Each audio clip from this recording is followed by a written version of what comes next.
Сәлем достар, біз бүгін дамские пальчики, яғни бикештің саусақтарын әзірлейміз.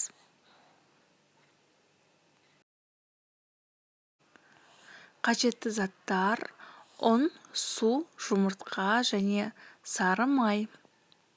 Табамызды алып, пешке қойып, оған суды және майды салып қайнатамыз. Қайнаған суымызға ұнды қосып, араластырып тұрамыз. Ұнымыз түйіршіктеліп қалмауын қадағалаймыз. Газдың отын сәл бәсеңдетіп қойып араластырамыз. Бірыңғай масса пайда болғанша араластырып, жаймен пісіріп қайнатамыз. Қамырымыз осындай болады. Түбі табаға жабыспауын қадағалап, араластырып тұрамыз.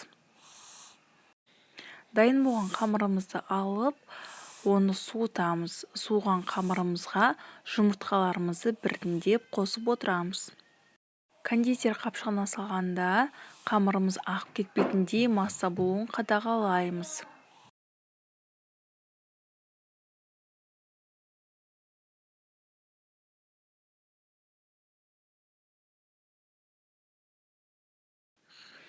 Дайын болған қамырымызды кондитер қапшығына салып, табамызға орналастырамыз.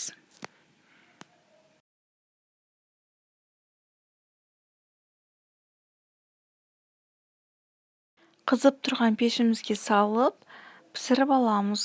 Ішінің таза пісуін қадағалаймыз. Эклерлеріміз суығанша кремін әзірлейміз.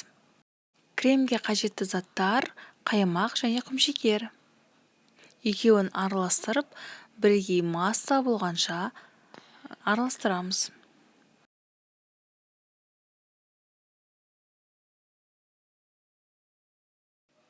Дайын болған кремімізге суыған эклерлерімізді батырып, тортты құрастырамыз.